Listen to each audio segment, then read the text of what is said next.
Jemaah-jemaah yang dimuliakan Allah, pada khutbah yang sangat singkat ini kami akan menyampaikan satu riwayat hadis mengenai kewaspadaan kita di akhir zaman.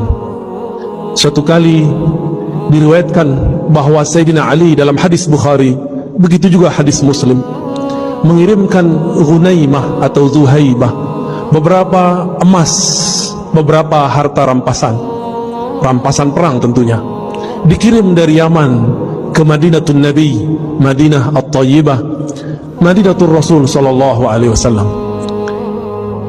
Sampai di Madinah, baginda Nabi sallallahu alaihi wasallam membagikannya kepada sahabat-sahabat yang berhak, yang merasa yang mereka dianggap paling berjasa dalam Islam. Setelah pembagian selesai, tiba-tiba ada seseorang datang kepada baginda Nabi sallallahu alaihi wasallam, menerobos safnya para sahabat. Apa kata orang ini? Ya Rasulullah, ittaqillah. Begitu riwayat Imam Bukhari. Wahai Rasul Allah, takutlah kepada Allah, takwalah kepada Allah. Coba bayangkan, siapakah yang paling bertakwa di dunia ini? Bukankah itu Rasulullah? Dalam riwayat yang lain, ya Muhammad, i'dil ya Muhammad. Hei Muhammad, berbuat adillah engkau. Ternyata orang ini merasa pembagian untuknya tidak banyak. Ternyata dari dulu si emas, kalau sekarang kita sebut rupiah, dolar, pitih, uang, ini memang jadi bencana dari masa Rasulullah sampai zaman kita ini. Apa kira-kira perasaan sahabat ketika ada orang membentak Rasulullah dengan kalimat ya Rasulullah ittaqillah? Wahai Rasulullah, kamu takutlah kepada Allah. Berarti dia sedang menghardik baginda Nabi Muhammad sallallahu alaihi wasallam. Apakah Nabi membalas? Tidak. Apakah Nabi membalas dengan kata-kata kasar? Tidak. Nabi diam. Itulah Nabi Muhammad sallallahu alaihi wasallam. Tiba-tiba Sayyidina Khalid ibn al-Walid sedang menghunuskan pedang. Tangannya gemeteran, menahan emosinya melihat kekasihnya Rasulullah dihardik oleh seseorang. Apa kata Khalid? Wahai baginda, izinkan aku untuk menebas lehernya. Apa kata Nabi SAW? Nabi dihina, tapi beliau tidak membalas menghina. Apa kata beliau? Biarkan dia, mungkin dia masih sholat. Wahai Rasulullah, dia tidak sholat dengan hatinya, hatinya busuk. Wahai Rasulullah, apa kata Nabi kepada Khalid? Wahai Khalid, aku tidak diperintahkan an unaqiba ma fi sudurin nas. Aku tidak diperintahkan sama sekali untuk mencari tahu isi hati manusia. Tidak jadi juri hati orang, niat orang. Akhirnya Khalid langsung memasukkan pedangnya yang tadi sudah hampir terbang melayang, membunuh orang yang kurang ajar kepada baginda Nabi sallallahu alaihi wasallam. Lihatlah akhlak beliau, dicaci, dihina, biasa saja, tidak balas menghardik, diam, dibiarkan. Kenapa? Ternyata di saat itu beliau dapat wahyu. Apa isi wahyunya? Beliau mengatakan, saya khuruj min di'di hadzal rajul, akan keluar dari generasi laki-laki tadi yang menghardik baginda Nabi sallallahu alaihi wasallam, qaumun yatluna ayatillah, sekelompok orang yang mereka fasih baca ayat Allah, yatluna ayatillahi ratbah, baca ayat Allahnya sangat fasih, hafalannya ratbah, sangat banyak dan lancar. Tetapi Al-Quran yang dia baca tidak tembus kepada kerongkongannya, apalagi ke dalam kalbunya. Tapi kemudian Nabi bersabda, inilah kalam yang sangat berbahaya. Inilah kalam yang disimpan Nabi. فَإِذَا لَقِيتُمُوهُمْ فَقْتُلُوهُمْ. Jika engkau bertemu mereka, inilah yang sulit diterjemahkan. Apa terjemahan faqtuluhum? Apakah diartikan membunuh atau diartikan memerangi? Ulama kita memilih untuk zaman sekarang diartikan, maka faqtuluhum bimakna faqatiluhum, maka perangi mereka. Dengan cara apa? Dengan cara mereka memerangi kita. Jika mereka memerangi kita dengan cara opini, perang lawan opini. Jika mereka mulai mengganggu ketenangan hidup kita secara keamanan, barulah kita angkat senjata berjihad fisabilillah. Apa yang menyeramkan dari kalimat tadi?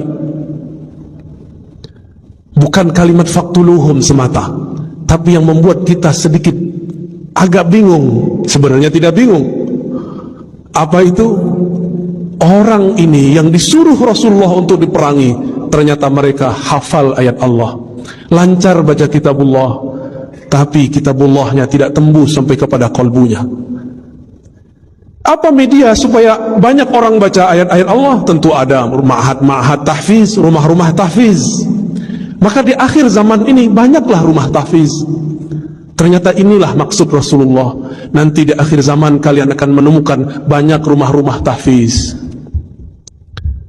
Apakah semuanya salah? Belum tentu. Semuanya benar? Belum tentu. Jika bersumber pemahamannya, seirama pemahamannya dengan orang ini yang dia merasa suci, bahkan berani mengkritik baginda Rasulullah. Rasulullah sudah wafat. Kalau zaman sekarang mereka berani su'ul adab kepada para guru, para masyayikh. Kita boleh menasihati orang, tapi jangan menghardik orang. Orang-orang ini menjadikan ayat sebagai alat untuk menghardik. Lafaznya sama dari dulu sampai sekarang. Orang-orang ini pasti kalimatnya ittaqillah, bertakwalah kepada Allah, seakan-akan dia paling bertakwa di alam semesta. Jemaah Jumat yang dimuliakan Allah, maka rumah tahfiz yang kita bina, ma'had tahfiz yang kita punya, yang kita wakafkan, harus betul-betul dijaga. Jangan sampai kesusupan pemahaman pengikut orang yang ini. Mohon kita semua menjadi pengawas lembaga-lembaga wakaf. Mohon kita menjadi semua pengawas rumah-rumah tahfiz. Apakah ini mengajarkan kurang ajar kepada Rasulullah, kurang ajar kepada pewaris Rasulullah, atau mereka yang mengajarkan cinta kasih, adab kepada wali Allah? Bapak, saudara, sahabat, jamaah Jumat yang dimuliakan Allah, berdasarkan hadis ini, ulama-ulama kita sekarang mulai kebangkitan, mulai sadar. Kita mesti bersanad, mesti bersilsilah, mesti berguru dalam ilmu apa saja. Bagian akhir yang kamu sampaikan, ketika awal abad kedua, Al-Imam Muhammad ibn Sirin, seorang tabi'in, bertemu sahabat-sahabat Rasulullah. Ketika banyak orang hafal Quran dan Sunnah, tapi pemahamannya tidak sesuai dengan yang dihafalnya, maka beliau mengatakan, فَإِذَا ظَهَرَتِ الْفِتْنَةِ, ketika kekacauan sudah mulai muncul, maka kami bertanya, sammu lana rijalakum. Begitu diriwayatkan oleh Imam Muslim. Wahai para penceramah, wahai para ustadz, wahai para hafiz, wahai para da'i, wahai para guru, sammu lana rijalakum. Wahai teman-temanku yang hijrah, wahai teman-temanku yang belajar Islam, sammu lana rijalakum. Sebutkan siapa gurumu, siapa sanadmu yang menghubungkan engkau kepada Rasulullah sallallahu alaihi wasallam. Inilah pentingnya berguru. Berguru itu adalah jaminan kesahihan. Imam Bukhari berguru hampir 2000. Imam Abu Hanifah bahkan 4000. Imam Ibnu Hibban bahkan 2000. Kita baru berguru 1-2 guru sudah berani memfotnis orang yang berbeda. Betapa naifnya dia ini, betapa kelirunya kita, berapa emosionalnya kita beragama. Maka jemaah Jumat yang dimuliakan Allah, semoga di antara kita ada yang tersentuh hatinya, mulai hati-hati dengan proyek-proyek tahfiz Quran. Mari awasi, jika kita bagian dari orang yang mengikuti dan mengajarkan tahfiz Quran, mari menjemput pemahaman Al-Quran dari ahlinya. Fas'alu ahla dzikri in kuntum la ta'lamun. Ambillah ilmu, tanyalah ilmu kepada ahlinya jika kamu tidak tahu. Ilmu menghafal beda dengan ilmu memahami yang dihafal. Semoga Allah yufaqihna fid din wa 'allamana at-ta'wil wa yu'allimuna at-ta'wil. Semoga Allah membimbing kita memahami agama ini dan memahami isinya.